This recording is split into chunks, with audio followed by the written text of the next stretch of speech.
할렐루야. 한번 신앙 고백할까요? 나는 예수님 때문에 행복합니다. 기쁘고 즐겁습니다. 평안하고 건강합니다. 좋은 일이 일어납니다. 옆에 계신 분들에게 당신에게 올해 기적이 일어날 것입니다. 인사해 주십시오.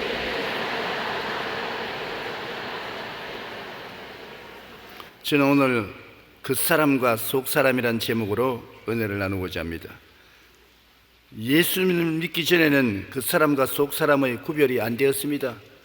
뭐가 그 사람이고 뭐가 속 사람인지 분별하려고 생각도 안 했습니다. 그러나 예수님을 구주로 믿으면 거듭나서 새로운 피조물이 되어 새 사람으로 태어납니다. 그게 되면 곧 옛사람과 새 사람이 확연히 마음속에 구별되고 그날부터 마음속에 전쟁이 벌어지는 것입니다. 새 사람과 그 사람이 주도권 싸움을 일으키는 것입니다. 사사건건이 새 사람은 새로운 길로 가려고 하고 옛 사람은 전통적인 삶을 그대로 살려고 애를 쓰는 것입니다. 역사 속에는 수많은 전쟁이 일어났습니다. 윌 박사의 아리엘 두란트 박사와 함께 지난 3421년 동안 전쟁을 치르지 않은 기간은 불과 286년에 불과했다고 합니다. 20세기만 놓고 보면 전쟁과 혁명으로 죽어간 인구가 약 9억 명이나 된다고 합니다. 현재 지구상에는 여러 핵 보유 국가들에게 약 3만 7천여 개의 핵탄두가 있고, 만약 핵전쟁이 일어나면 미국과 러시아가 가진 핵탄두만으로도 지구를 41번이나 파괴할 수가 있다는 것입니다. 왜 전쟁이 일어나는 것입니까?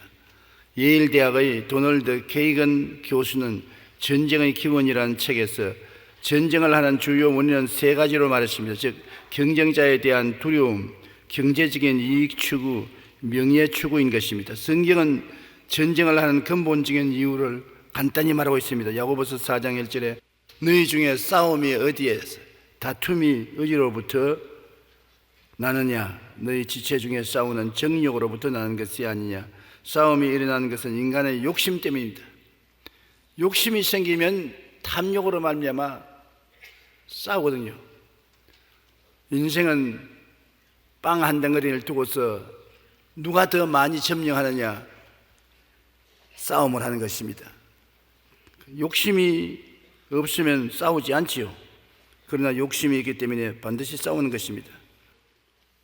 그 사람으로 사는 사람은 아담을 따라 하나님 없이 인간의 정욕, 즉 육신의 정욕, 안목의 정욕, 이생의 자랑을 따라 살면서 모두를 불행하게 만드는 것입니다. 정욕을 따라 사는 사람은 모든 사람을 불안하게 만드는 것입니다. 첫째로 우리 그 사람으로 사는 것이 무엇인지 한번 알아보십시다. 나도 그 사람으로 살고 너도 그 사람으로 살고 그러면서 무엇이 그 사람인지 모르면 안 될 것입니다. 그 사람으로 산다는 것이 무엇인 것입니까? 그 사람으로 산다는 것은 에덴 동산에서 하나님이 아담과 하와에게 경고한 선악과를 따먹은 사람인 것입니다. 선악과를 따먹은 것이 왜 그 사람이냐? 선악과를 따먹음으로 말미암아 즉시로 속 사람은 죽어버렸었습니다. 하나님의 형상과 모양대로 지음받은 하나님과 교통하는 속 사람, 영생의 사람은 죽어버렸었습니다. 그리고 육신의 사람만 살아남았었습니다. 그렇기 때문에 선악과를 따먹은 사람은 자기의 정욕 중심으로 삽니다. 자기 욕심 중심으로 살아요. 무엇이 내 욕심을 먼저 앞세워 놓고 그 욕심에 따라서 결정하는 것이 그 사람의 하는 행동인 것입니다. 그리고 그 사람은 마귀의 지배하에 있는 사람인 것입니다. 아담과 하와가 타락하자 하나님께 버림을 받고 마귀를 따라 이 세상에 나와서 그때부터 마귀의 종노릇 하는 것입니다. 하나님의 말씀을 쫓지 않고 마귀가 시키는 대로 해서 마귀의 종이 된 것입니다. 누구든지 시키는 대로 따라서 행하면 그 시키는 사람의 종이 되고 마는 것입니다. 마귀의 지배하에 사는 사람은 모든 면에 악한 꾀를 쫓아서 사는 것입니다. 악한 꾀란 것은 탐욕을 말하는 것입니다. 자기 욕심을 따라 삽니다. 선악과는 하나님만 좋다 나쁘다를 결정하는 것이 아니라 나도 하나님과 동등하게 좋다 나쁘다를 경쟁해서 살겠다는 나쁜 마음인 것입니다. 죄인의 길에서 사는 것이 바로 그 사람으로 사는 사람인 것입니다.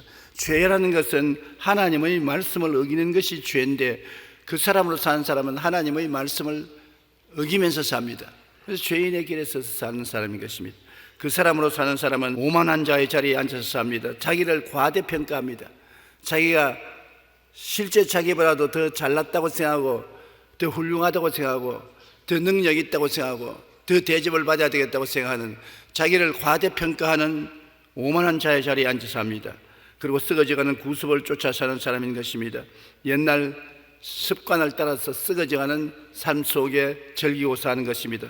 구더기가 득실거리는 그 속에 행복하다고 웃고 즐기며 사는 것입니다. 요한 1서 2장 16절에 세상에 있는 모든 것이 육신의 정욕과 안목의 정욕과 이생의 자랑이라 아버지로부터 온 것이 아니요 세상으로부터 온 것이라고 말하는 것입니다. 그 사람으로 사는 사람은 결국에는 멸망의 사람입니다. 사람들은 이 세상에서 죽고 나면 저 세상에는 무엇이 있을까 생각을 하는 것입니다. 한 해가 지나면 나이가 한 살 더 먹잖아요. 죽음이 더 가차워지는 것입니다. 그러면 죽음 저 건너편에 무엇이 있을까? 우리 예수 믿는 사람은 확신이 없는 사람도 죽고 난 다음에 천당과 지옥이 있는 것을 알고 있지만은, 주를 믿지 않는 사람은 그걸 모릅니다. 죽고 난 다음에 정말 저 세상에 있을까 퀘션을 가지는 것입니다. 성경에는 누가복음 16장 19절로 24절에 예수님이 이런 이야기를 하셨습니다. 어느 도시에 한 부자가 있었는데 자색 옷과 고운 베옷을 입고 날마다 호화롭게 즐기더라. 자색 옷이라는 것은 옛날에 권력이 있는 사람이 입는 옷입니다. 그리고 고운 베옷은 돈이 많은 사람이 입는 옷인 것입니다. 자색 옷과 고운 베옷을 입었다니까 권력도 있고 돈도 있는 사람인데, 이 사람의 삶 철학은 쾌락주의인 것입니다. 매일같이 호화롭게 즐기고 사는 것입니다. 그에게는 자기 쾌락밖에 없었습니다. 하나님도 없고 만유를 지으신 하나님께 대한 경배함도 없었습니다. 그런데 그 대문가에 대조적으로 거지 나사로라는 사람이 있었습니다.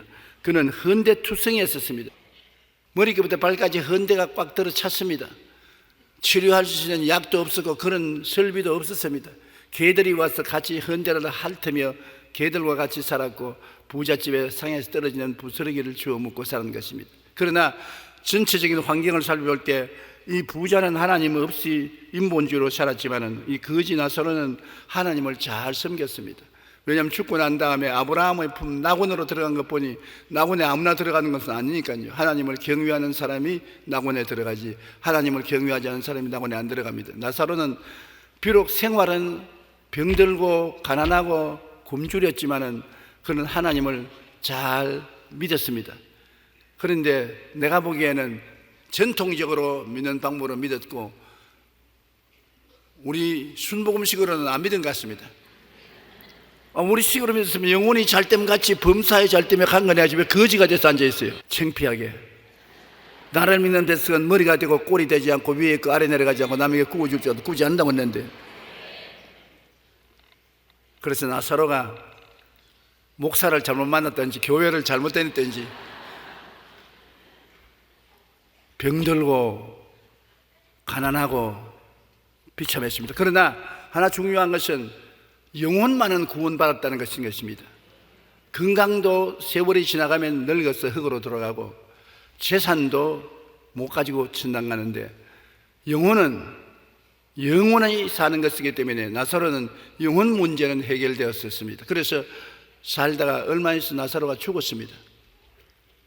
사람이 한번 나서 죽는 것은 정한이 치지만 병들어서 헐벗고 굶주려니 빨리 죽을 수밖에 없어요. 요사이는 보통 100살을 산다고 하는데, 왜냐하면 옛날보다 영양이 좋고 사회 환경이 좋고 치료를 잘 받고 하기 때문에 100살 사는 것을 그렇게 오래 산다고 생각하지 않습니다.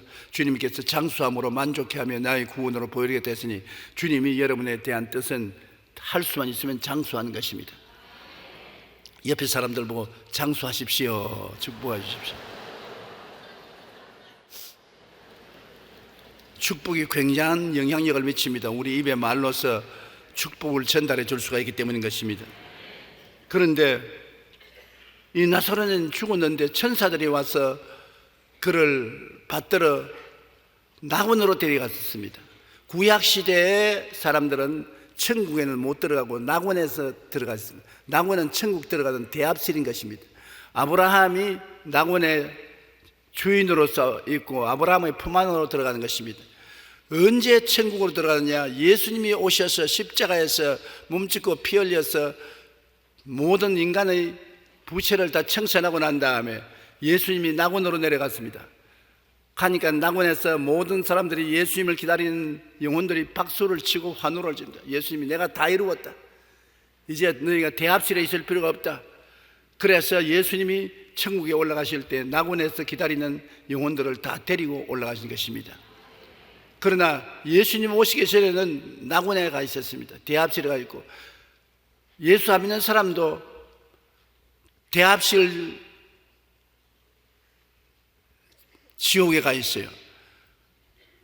진짜 지옥은 불과 유황으로 타는 못쓰기 때문에 엄청나게 고통스러운 것입니다.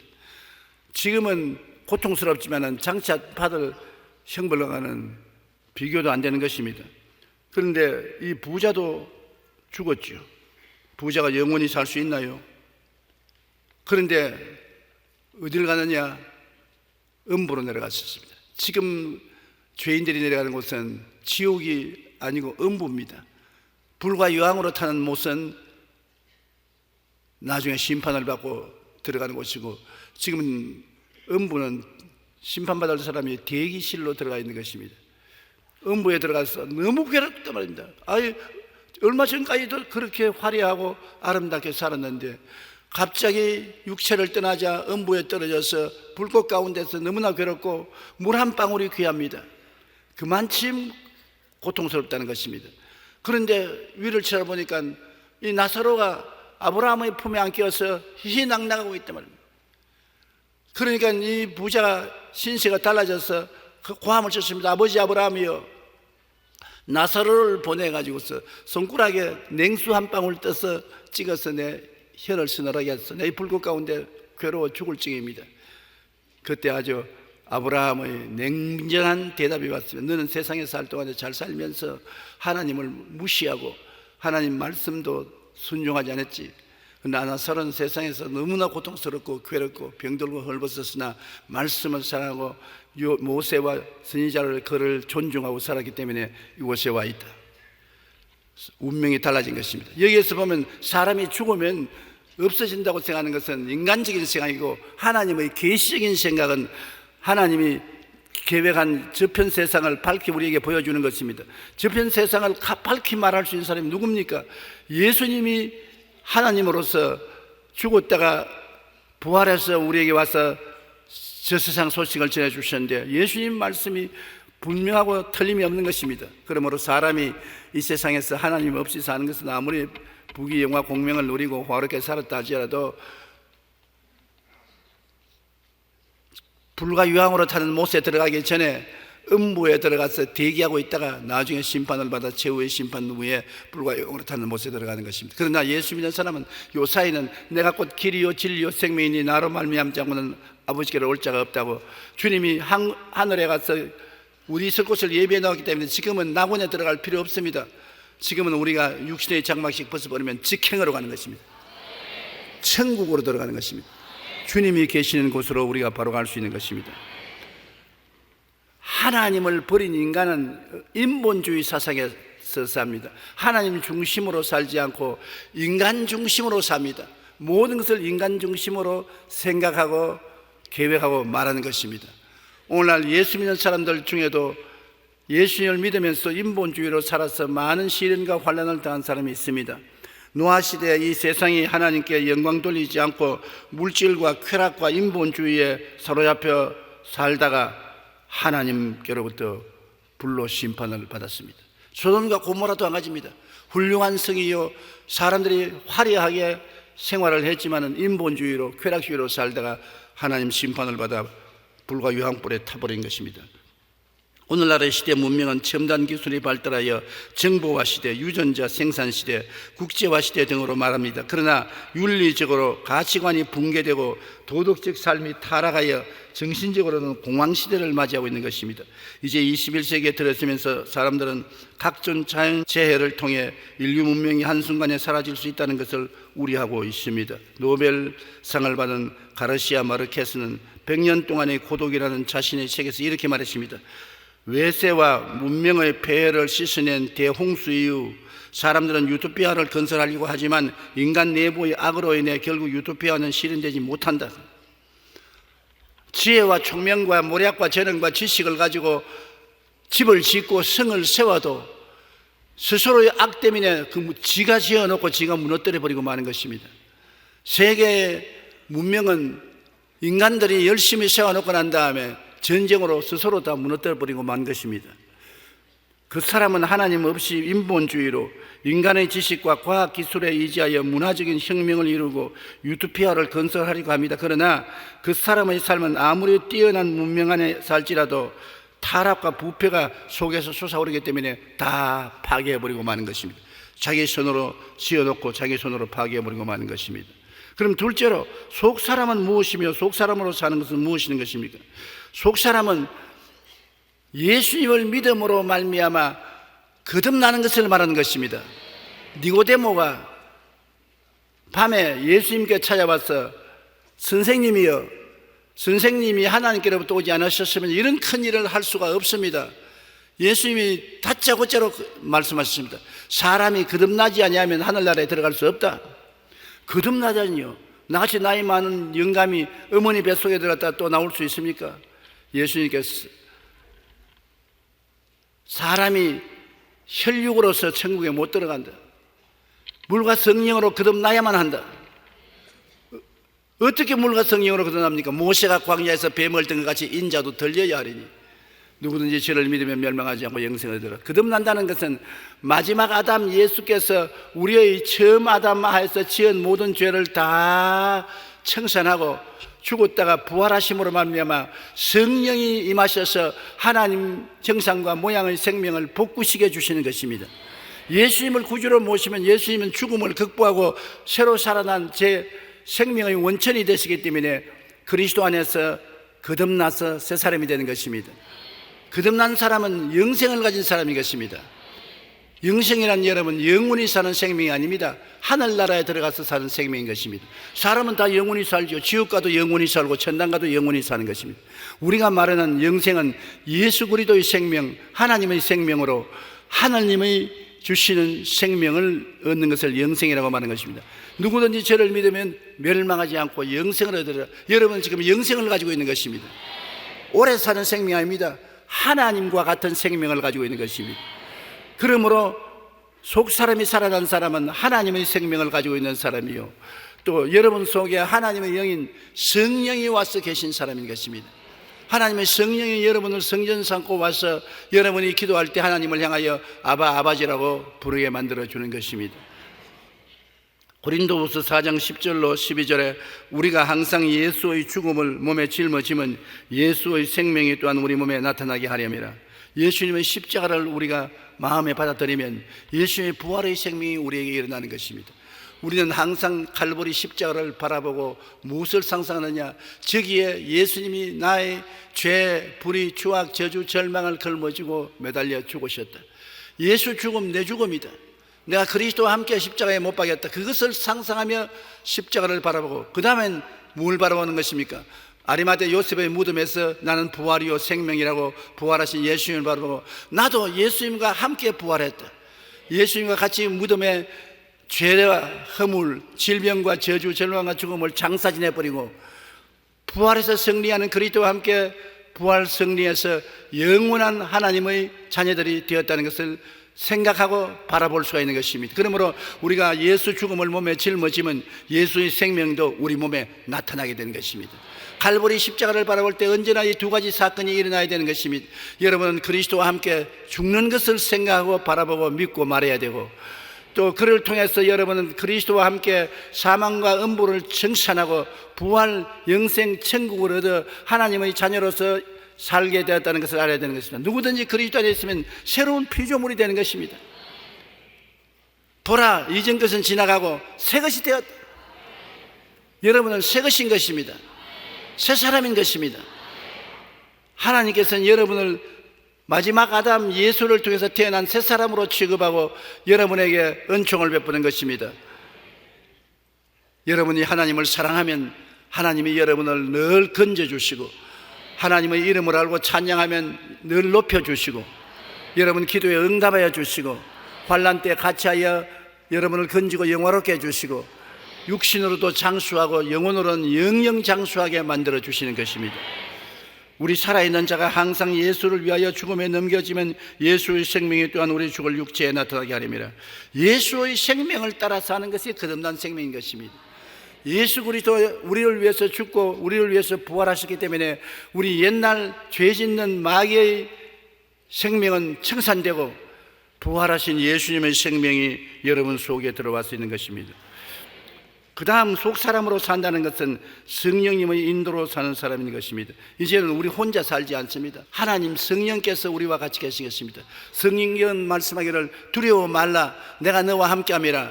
무서워 말라, 나는 너의 하나님이 됨이라. 내가 너를 굳세게 하리라. 참으로 너를 도와주리라. 참으로 나의 의로운 오른손으로 너를 붙들어 주겠다고 말씀한 것입니다. 왜냐하면 여러분이 하나님의 자녀이기 때문인 것입니다. 로마서 8장 14절로 16절에 무릇 하나님의 영으로 인도함을 받는 사람은 곧 하나님의 아들이라. 너희는 다시 무수하는 종의 영을 받지 아니하고 양자의 영을 받음으로 우리가 아빠 아버지라 부르느니라. 성령의 친히 우리 영과 더불어 우리가 하나님의 자녀인 것을 증언하시나니. 너희를 고아와 같이 버려놓지 않고 다시 너희에게로 오리라고 말한 주님께서 성령을 우리에게 보내주셨습니다. 성령은 창조의 능인 것입니다. 창세기 1장 1절 보십시오. 땅이 공허하고 혼돈하며 흑암의 깊음 위에 있을 때 하나님의 신이 수면에 운행하고 난 다음에 빛이 생기고 궁창이 생겨나고 만물이 생겨난 것입니다. 성령과 말씀이 역사하면 만물이 새로워지고 좋은 일이 일어나는데 하나님은 그 성령을 여러분 속에 두셨습니다. 아무리 땅에 공허하고 혼돈하고 흑암의 깊음이 있어도 성령이 여러분 속에 기도를 통해서 운행할 때는 좋은 일이 일어나는 것입니다. 그리고 말씀을 주셨지 않습니까? 이 말씀을 여러분 들고 읽고 듣고 기도하고 마음에 간직하고 성령의 마음의 감동으로 기도하면 영혼이 잘됨같이 범사의 잘됨에 강건하고 생명을 때 넘치는 기적이 창조되는 것입니다. 우리는 창조의 위대한 힘을 가지고 있습니다. 원래 하나님은 성령과 말씀으로 천지를 지으시는데 이제 그 성령을 여러분 속에 두시고 그 말씀을 여러분 손에 주셨습니다. 이 말씀을 읽고 듣고 깨달아 알고 성령을 의지하고 예수 이름으로 기도하면 새로운 창조가 이루어지게 되는 것입니다. 하나님께서 여러분에게 다스리는 권세를 주셨기 때문인 것입니다. 성경은 말하기를 하나님이 손으로 지은 하늘, 손가락으로 지은 달과 별을 보니 인생이 무엇인데 하나님이 저를 생각하시며 인자가 무엇인데 저를 돌보시나이까. 우리를 하나님보다 조금 못하게 하시고 영화와 종기로 간을 씌우시고 손으로 지은 것을 다스리게 하시고 만물을 그 발 아래 두었다고 성경은 말하고 있는 것입니다. 하나님이 손으로 지은 것을 여러분이 다스릴 수 있는 대리권 행사를 주신 것입니다. 어떻게 다스리냐? 말씀을 통해서 성령이 와 계시는 성령님의 의지에서 인생을 다스릴 수 있는 것입니다. 공허하고 혼돈한 것은 있을 수가 없습니다. 흑암의 세력은 있을 수가 없습니다. 창조의 능력이 여러분과 같이 있기 때문에 여러분은 보통 사람이 아닌 것입니다. 그러므로 성령께서 우리에게 직접적으로 운행해서 우리를 이끌어 가시는 것입니다. 갈라디아서 5장 16절에 너희는 성령을 따라 행하라 그리하면 육체의 욕심을 이루지 아니하리라. 성령을 그렇기 때문에 근심시켜서는 안 되는 것입니다. 우리가 새 사람이 된 사람은 성령이 우리를 도우시기 위해서 온 최고의 선생님인 것입니다. 아버지 하나님, 아들 예수님, 오늘 성령 시대 성령 하나님이 여러분과 같이 계시기 때문에 성령을 근심시키면 여러분 우리가 참 손실이 많습니다. 성령님은 인격체 힘으로 근심하실 수 있습니다. 우리 안에 계시는 성령님을 슬프게 하는 가장 근본적인 원인은 우리가 죄를 짓기 때문인 것입니다. 또한 자기에게 주어진 십자가를 피하고 게으르고 태만하면 성령께서 근심하시고 슬퍼하십니다. 레슬리 레이니는 성령의 생활이라는 책에서 성령님을 근심하게 한 사람들에게 나타난 몇 가지 특징을 말했습니다. 내가 성령님을 기쁘시게 하고 있는지, 근심하고 있는지 내 마음을 살펴 한번 보십시다. 첫째로, 평안을 잃어버리는 사람은 내 안에 계신 성령님이 근심한다고 알아야 되는 것입니다. 마음이 풍랑이는 바다처럼 안정되지 못하고 불안하면 성령이 역사하지 않고 계신 것입니다. 성령을 근심시키기 때문에 마음에 평안이 없습니다. 성령은 우리에게 안식과 상쾌함을 주시는 것입니다. 성령이 마음속에 운행할 때는 마음이 평안하고 상쾌하고 기분이 좋습니다. 그러나 마음에 우울하고 기분이 나쁘고 평안이 없으면 성령의 역사가 잃어버리는 것입니다. 둘째로는 능력을 상실합니다. 성령이 근심하고 슬퍼할 때는 역사하지 않습니다. 아무리 말씀을 전해도 말씀을 듣고 감동을 안 해요. 예배를 드려도 예배에 가슴 설레는 것이 없어요. 성경에 보면 하나님이 기도할 때 성령으로 모인 곳이 진동하게 하더니 사람들이 능력이 충만해서 담대하게 복음을 전거했다 했습니다. 성령이 우리 마음속에 진동시켜야 되는 것입니다. 기도하고 찬송할 때 내 마음이 진동해요. 마음이 진동하면 마음이 설레요. 마음에 감격이 있어요. 기쁨과 즐거움이 있어요. 희망이 생겨나요.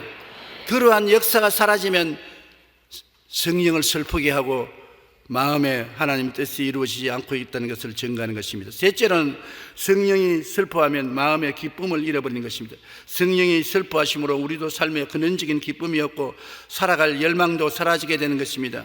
성경에는 보면 하나님 앞에는 기쁨이 충만하고 그 우편에는 즐거움이 넘친다. 하나님 같이 계시면 하나님 앞에는 기쁨이 충만하고 그 우편에는 즐거움이 넘친다. 그러므로 하나님은 바로 기쁨인 것입니다. 하나님이 같이 계시면 안 기뻐할 도리가 없어요. 하나님 기쁨인 것입니다. 마귀는 슬픔입니다. 마귀의 앞에는 슬픔이 충만하고 마귀의 우편에는 괴로움이 넘칩니다. 그러므로 우리가 예수 믿고 성령이 충만하면 기쁨과 즐거움이 항상 같이 따르는 것입니다. 기쁨과 즐거움을 잃어버리면 성령께서 잠잠하고 역사하지 않은 것을 말하는 것입니다. 넷째로, 성령이 잠잠하면 마음에 의심이 생깁니다. 확신이 사라지고 의심이 들어와서 자기도 모르게 갈등을 하게 되는 것입니다. 마지막으로 다섯째, 성령이 떠나면 건강을 잃을 때가 많습니다. 마음이 병들므로 몸이 병들 때가 많은 것입니다. 우리가 속사람으로 날로 새롭게 살기 위해서는 성령님이 근심하거나 슬퍼하지 않도록 해야 되는 것입니다.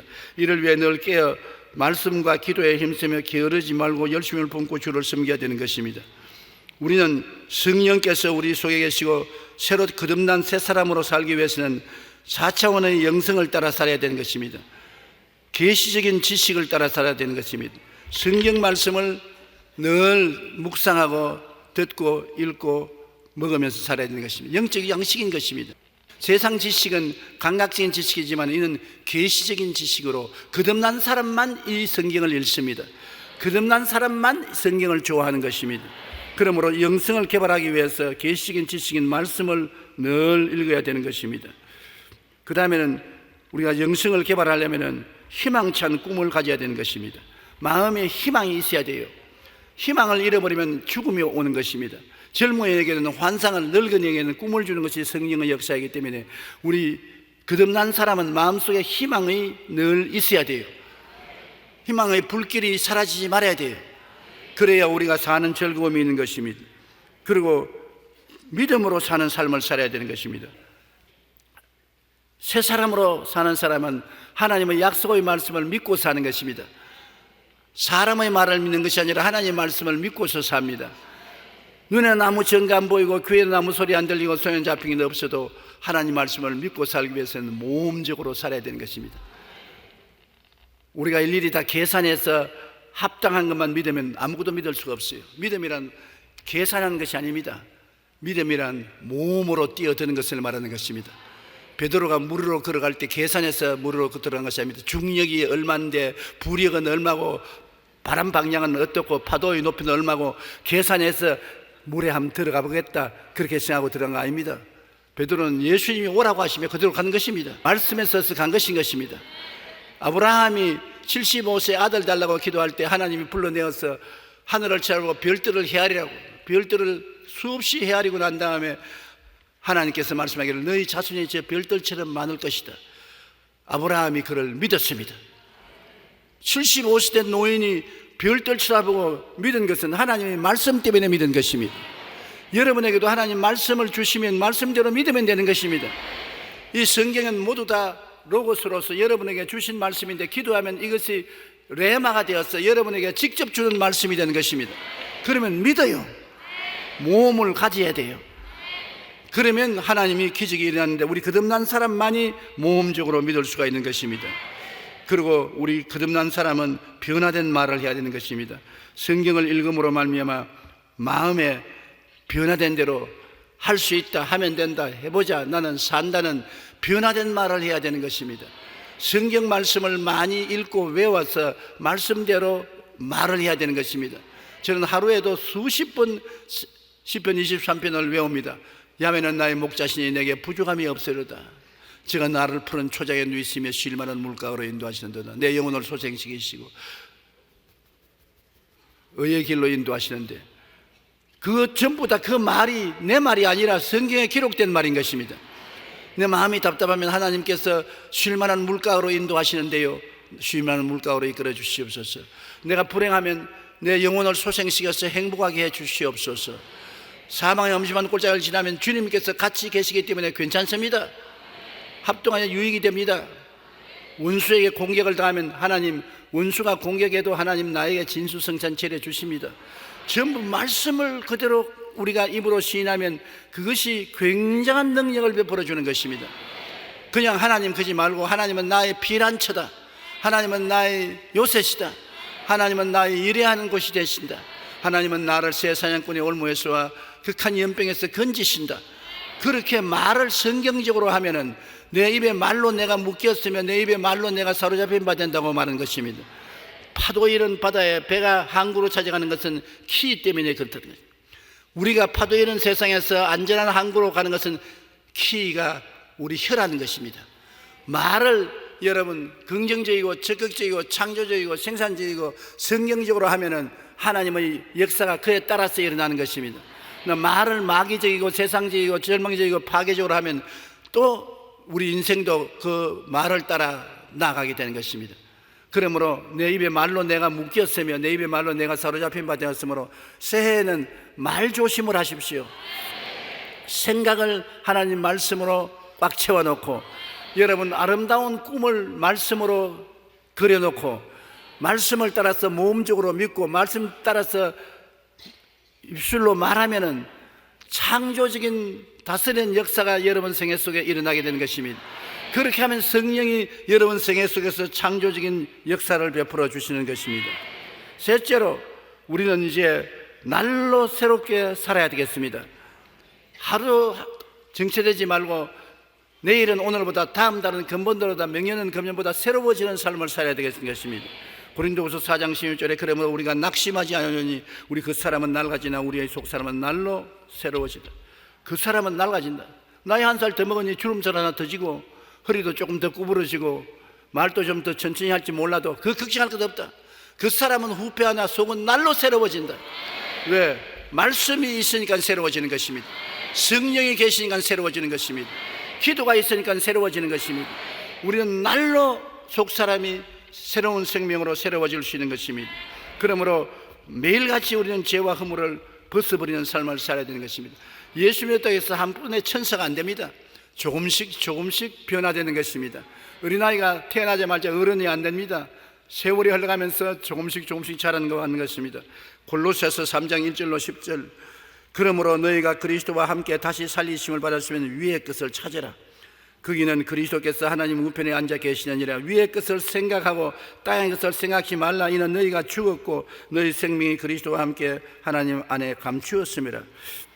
우리 생명이신 그리스도께서 나타나실 그때 너희도 그와 함께 영광 중에 나타나리라. 그러므로 땅에 있는 지체를 죽이라.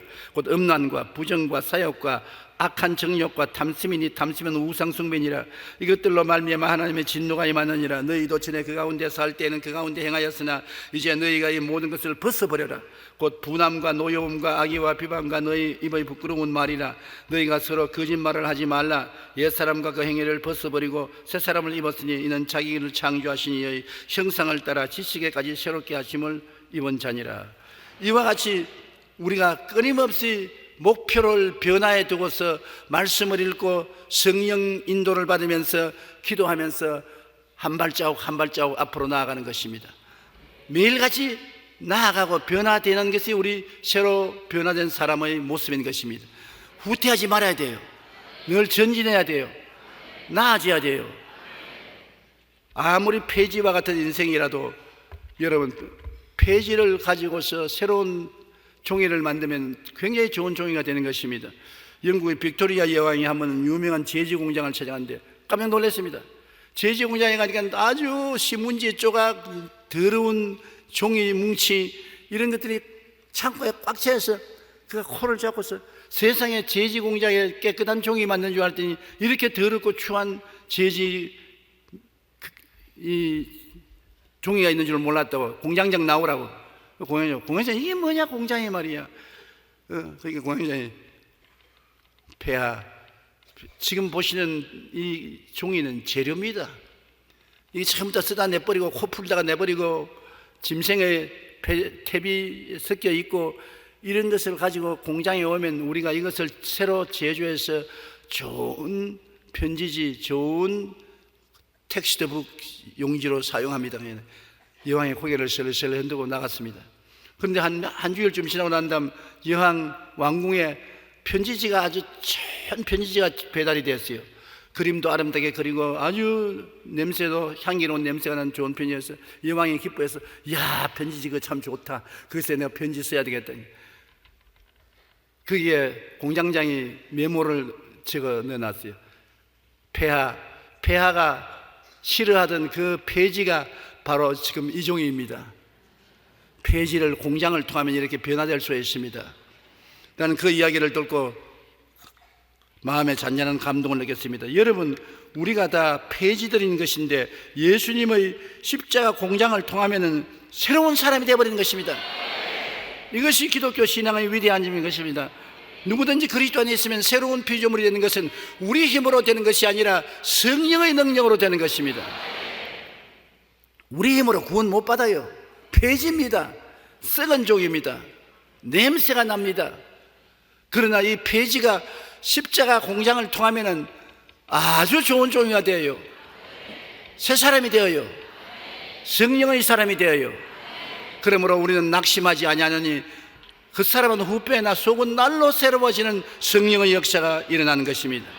그렇기 때문에 우리 새 사람이 된 우리들은 항상 우리를 새롭게 하는 십자가 밑에서 말씀을 읽고 듣고 묵상하고 살아야 되는 것입니다. 베드로전서 1장 23절로 25절에 너희가 거듭난 것은 썩어질 씨로 된 것이 아니요 썩지 아니할 씨로 된 것이니 살아있고 항상 있는 하나님의 말씀으로 되었느니라. 그러므로 모든 육체는 풀과 같고 그 모든 영광은 풀의 꽃과 같으니 풀은 마르고 꽃은 떨어지되 오직 주의 말씀은 세세토록 있도다 하였으니 너희에게 전한 복음이 곧 이 말씀이라.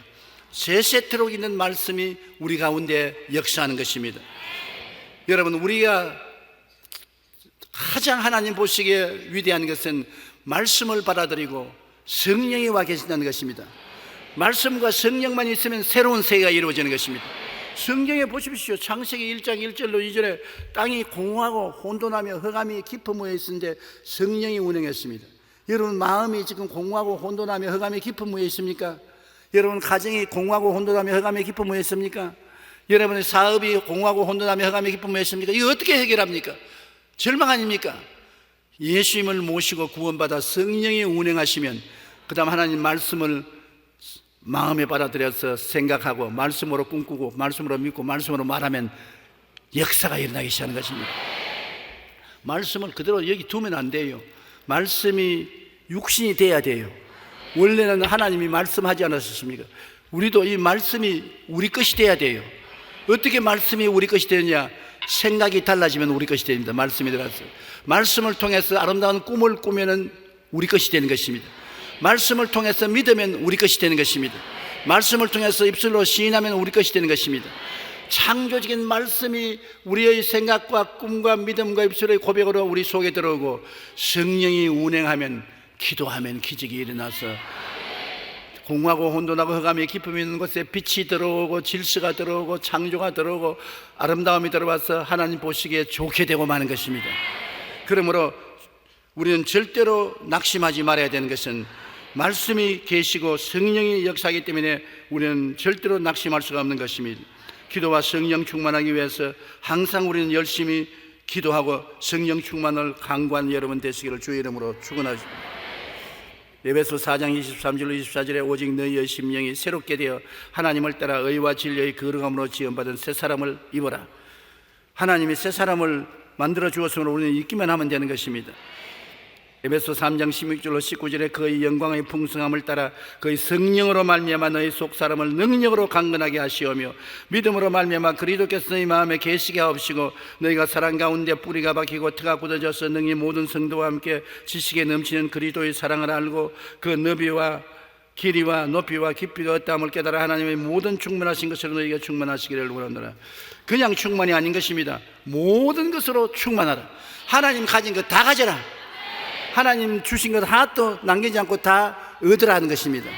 그러므로 여러분, 우리가 성경을 읽고 하나님이 우리에게 주신 약속을 말씀을 통해서, 성령의 은혜를 통해서 다 가지게 되시기를 바랍니다.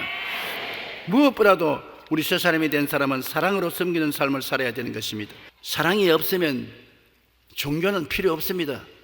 우리 마음속에 사랑이 없으면 교회당도 허무하고 소용이 없습니다. 아름다운 설교도 의미가 없어요. 얼마나 달콤한 성가도 아무 의미가 없는 것입니다. 성경에는 고린도전서 13장 1절에 내가 사람의 방언과 천사의 말을 할지라도 사랑이 없으면 소리는 구리와 울리는 꽹과리가 된다. 사랑이 없으면 방언을 하고 천사의 말을 하도 괭작 꽹과리 소리에 불과하다. 아무 내용이 없다니. 내가 예언한 능력이 있어 모든 비밀과 모든 지식을 알고 또 산을 옮길 만한 믿음이 있을지라도 사랑이 없으면 내가 아무것도 아니다. 내가 하버드 대학을 나오고 박사학위를 몇 개나 받았고 분석이 능해서 투자하는 것마다 돈을 억수로 벌어들이고, 그래도 하나님은 아무 소용이 없다. 사랑이 없으면 아무 소용이 없다는 것이죠. 내가 내게 있는 모든 것으로 구제하고 내 몸을 불사르게 내어줘도 사랑이 없으면 내게 아무 유익이 없느니라. 그냥 동정한다고 물자 전달해 준다고 되는 것이 아니라 사랑이 있어야 된다. 그럼 그 사랑이 어디에서 나옵니까? 예수님이 속에 계셔야 그 사랑이 생겨나는 것입니다. 예수 사랑, 내 사랑이 되는 것입니다. 예수님의 사랑, 그 사랑은 사람이 만들어낼 수가 없는 것입니다. 예수님을 구주로 모시고 말씀과 성령이 충만하면 예수님의 사랑이 우리 속에 넘쳐나게 되는 것입니다. 그러므로 우리는 모두 다 예수님의 사랑에 넘쳐서 하나님과 더불어 사는 우리가 되어야 되는 것입니다. 우리의 일생은 그 사람과 속 사람의 싸움인 것입니다. 바울 선생도 오라는 공고한 사람이로다 이 사망의 몸에서 누가 나를 건져내려고 탄식했습니다. 말씀과 성령으로 우리는 서서히 변화되는 것이니, 신앙은 어린아이가 자라는 것이는 많은 실수를 하면서도 말씀과 성령으로 날마다 자라고 변화되고 새 사람이 되고 하나님의 형상과 모양이 이루어지고 창조가 나타난다는 것을 알게 되시기 바랍니다. 예수 믿는 사람에게는 무엇이 계속 변화가 따라오는 것입니다. 어제와 오늘이 같지 않습니다. 내일이 오늘과 같지 않는 것입니다. 우리는 매일같이 새롭게 되는 것입니다. 매일 변화가 오는 것입니다. 매일 좋은 일이 생겨나는 것입니다. 매일 창조가 일어나는 것입니다. 옛 생각에 묶여있으면 안 되는 것입니다. 옛날 미움에 묶여있지도 말고, 옛날 원한에 묶여있지도 말고, 옛날 잘한 것도 자랑하지 말고, 옛날 못난 것도 낙심하지 말고, 앞으로 주님 더욱 좋은 세계를 예비하고 있기 때문인 것입니다. 더욱 영혼이 잘 되고, 더욱 범사에 잘 되고, 더욱 강건하고, 더욱 생명을 얻되 더욱 넘치게 얻고, 더욱 천국을 주님 예비하고 있기 때문에 내일을 바라보고 늘 변화받는 여러분 되시기 바랍니다. 그 변화가 말씀을 통해서 오고 성령을 통해서 오고 기도를 통해서 오는 것입니다. 말씀이 있고 성령이 있고 기도가 있으면 변화가 다가오는 것입니다. 기적이 다가오는 것입니다. 하나님께서 보시기에 좋은 일이 일어나게 되는 것입니다. 할렐루야. 그러므로 이 새해에는 여러분 이런 기쁨이 충만하시기를 주의 이름으로 축원합니다.